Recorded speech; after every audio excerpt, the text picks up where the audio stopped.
we can get into Shelley's ideas in a bit, but why don't you first tell a little bit about this story of what happened to the family after Mary Wollstonecraft Yeah. died? Okay, so Wollstonecraft dies, and at that point, Godwin, he's got um, two daughters, one of whom is not his own, and then he has an infant, and he's encouraged to marry, and so he marries this woman who, couldn't be any more different from Mary Wollstonecraft. I think she, was not an intellectual woman. She had two children already from, I think from different husbands or from different men. And so they get married, and suddenly he's got four children. But he has a wife, and they're making a go of it. And you can imagine things are very rocky. But his reputation continues. I think there's he has a meeting with Aaron Burr, actually, after he shoots Hamilton. Is that his name? Aaron Burr, right? Yeah, I have a Yeah, relative yeah, with the same name, so I had to make sure it was the right name. Anyway, right. and so he continues writing and whatnot, but they have all this financial problem, and so this is becomes really the driver of most of his relationships, and this is why Shelley is sort of admitted to their family is initially is because Shelley has this promise of all this wealth that he'll have when his father passes away, Right. and this estate that he'll inherit, and so he's making loans based on that, which is Right. obviously sort of anomalous in our own culture, but And Shelley this is Shelley what he's admires doing. Godwin. Why? What can you Oh, talk a little tremendous. bit more about Oh, Godwin's yeah. intellectual life? Yeah, no, absolutely, because he's trying to break the taboos. I mean, this is what Shelley is all about, is trying to break every taboo that's available, within grasp. And so Godwin has already done that by saying that marriage is a kind of slavery, and being an anarchist in general. So that's where the attraction comes from. So for Shelley, to meet the Godwins and to even to have this relationship with Mary Godwin is really remarkable, because of course he really loved the work of Mary Wollstonecraft and of course the work of Godwin. And so to see a person who's hails from both these people biologically is really remarkable. And so what Shelley ends up doing is actually taking the ideas of Godwin and Wollstonecraft and putting them together and sort of creating, his own version of what would become feminism, based on this sort of adulation of these ideas, and then of course later his marriage to Mary Godwin. Right. So, what about his relationship with Wollstonecraft's daughters?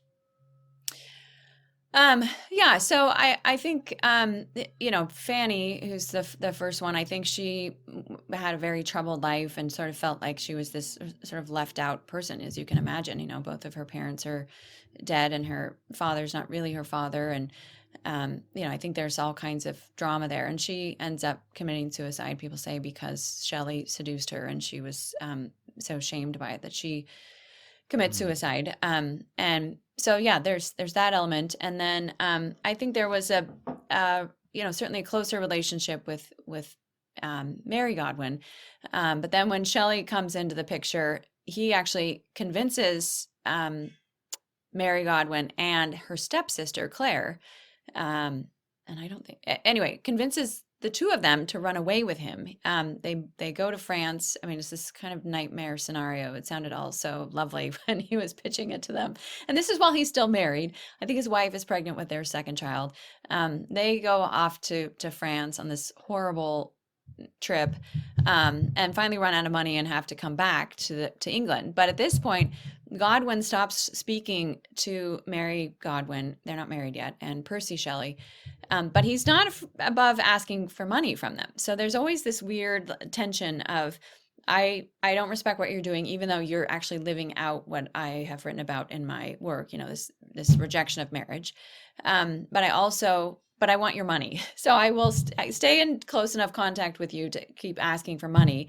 But I'm not going to, absorb you into the family with open arms because of this precarious situation of your current relationship, and the scandal of all of that. So that was something that was just became kind of the common relationship until really till Shelley dies. I think there's some layers of acceptance, I think, over time, but even that the requesting money is something that he's involved with, from asking money from Mary, his whole life, really.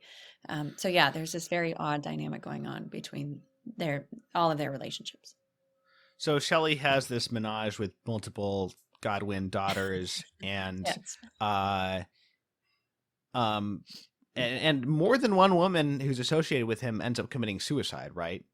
Yeah, there's a lot. His first wife commits suicide. Fanny commits suicide.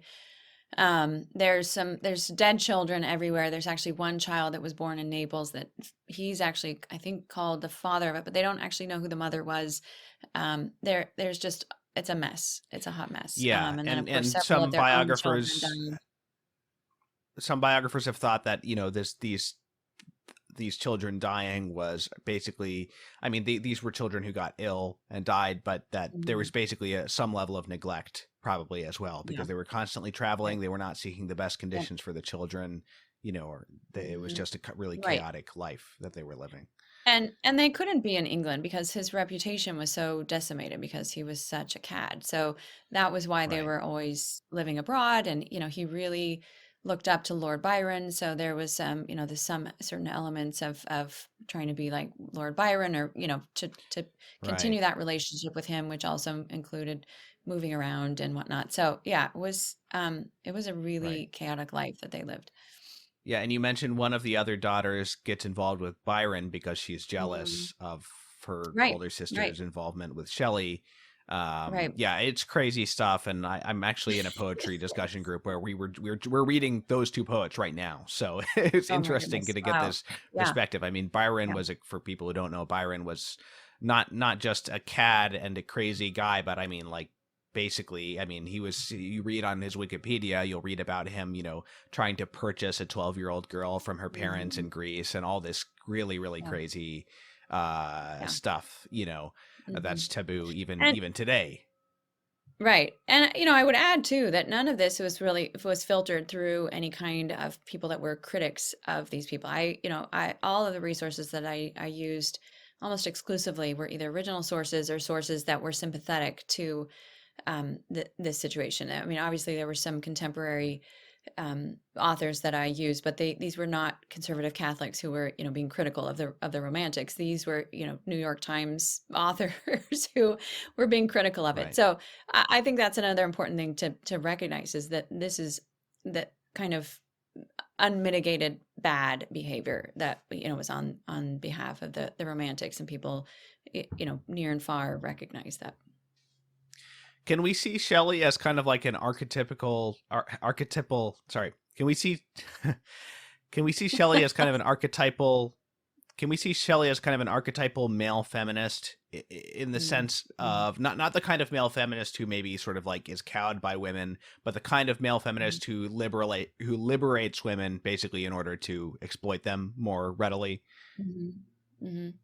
Yeah, no, absolutely. I mean, that's the whole concept of free love. You've got a lot of de Sade's ideas are now floating around, and this breaking taboos, and all of that. I think is happening there. I didn't put it in the book, I don't think, but he actually presciently believed that there would be this erasure of the sexes. That was something that he sort of foresaw, or one anticipated, or hoped would happen. But I think a better contrast that I probably didn't draw it well in the book, but it's kind of evolved as I've been thinking more and more about it, is that while his wife is writing about Frankenstein and developing the creature and Dr. Frankenstein and that whole story, he's Right. creating basically this concept of the independent woman. And I know I mentioned her in the book. Sithna is this woman that he invents, but she becomes the model really for what we understand feminism to have become, and we can see this, the patterns of it emerging over and over and over again. But the three things that he really puts into this person and puts into feminism, again largely for his own personal gain, are this idea of free love, which of course he's living out like very few people ever imagined anyone could. And certainly those of us that look back to the early 1800s are not thinking that the scoundrel existed. I think we have a much more puritanical kind of notion, especially of someone who's such an, you know, um, a poet of such esteem. Um, so free love is the first thing. Then he includes that idea of Wollstonecraft's, that what became smashing the patriarchy, this getting rid of hierarchy in the church and military and on and on. And then the third piece, of course, is his involvement with the occult.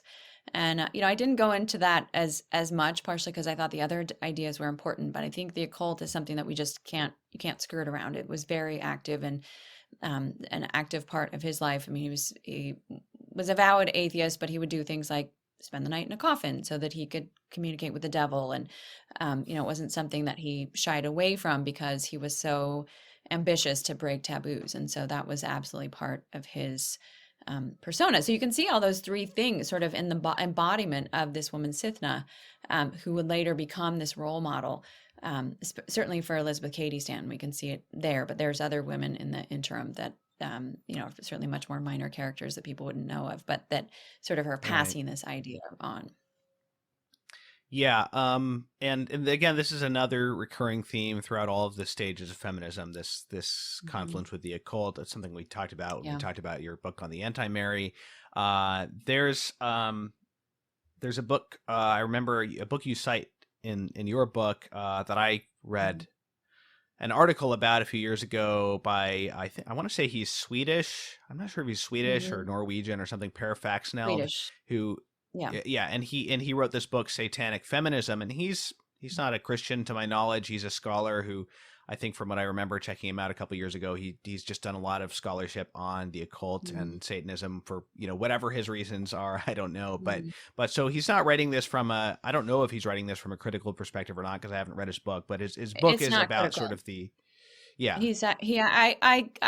Having read it more carefully, I thought initially it was critical, but I think he actually embraces it. Is really where the motivation comes from based on footnotes, dedication, things like that I found in the book. It's certainly not a criticism. So yeah, he's Okay, but he's coming from talking about a very different perspective. the satanic connections of Hmm. feminism from its early days. And this is not Yeah. specific to feminism. This is a big part. I mean, the Mhm. occult and ironically in this age of reason, the occult and, at least some form of philosophical admiration or literary admiration of Satan are very much, Mhm. this is very much going on in the French Huge. Revolutionary period, not to Yeah. mention, the Romantic period, the late 19th Mhm. century, with spiritualism, and also even in like the sort of the 1920s and 30s, and then of course again in like the 60s and 70s, and again certainly again Yeah. now. Um, Yep. uh, but I wanted to ask about um, Shelley's association of women with Satan and his new sort of female archetype of Satan that he develops. Because again, this is a recurring theme, this revisionist idea of the Yeah. Genesis story. Yeah, no, this is really important. And again, like you said, comes up and it's very much in Katie Stanton's work. So he goes back to, and it's interesting because he has to go back to the beginning. I mean, you have to rewrite everything from the beginning if you're sort of trying to create this sort of new metaphysics about women and the way they ought to be treated and whatnot. So he sees the story of Adam and Eve as actually, this is, it's not actually a bad thing that Eve was tempted and they fell. He actually sees it as an opportunity that the serpent was giving Eve an opportunity. He was giving her a kind of wisdom and a kind of knowledge that was very much something that we just have ignored, that women have all of this kind of wisdom because we listen to the serpent and whatnot. So yeah, there's definitely that sort of recasting of the story of Adam and Eve, and then sort of building from that. But that's just a key piece that comes out of Shelley for sure. Right. So Satan is recast as this kind of like Prometheus figure to womankind, Benevolent, right? essentially. Yeah, yeah, Yeah. I think that's right. Hmm. Yeah. I mean, and it's important to say too that, you can't really compartmentalize sort of literary and philosophical. I don't know that Satan particularly cares in what way that he's honored and worshipped, Right. whether it's in a sort of a people deluding themselves that it's just a literary and philosophical thing, or people who actually believe and know that he is real. And Hmm. whether people who are into Wicca or spiritualism, whether they think, well, Christianity has lied and he's really a good angel and so we're gonna Hmm. seek favor from him. He doesn't care Yeah. whether people embrace him openly under the traditional image of Satan as a figure of evil. Like it's Hmm. all just going the same It's direction. all good. um Right. Right. It's all publicity is good publicity for Satan, I think.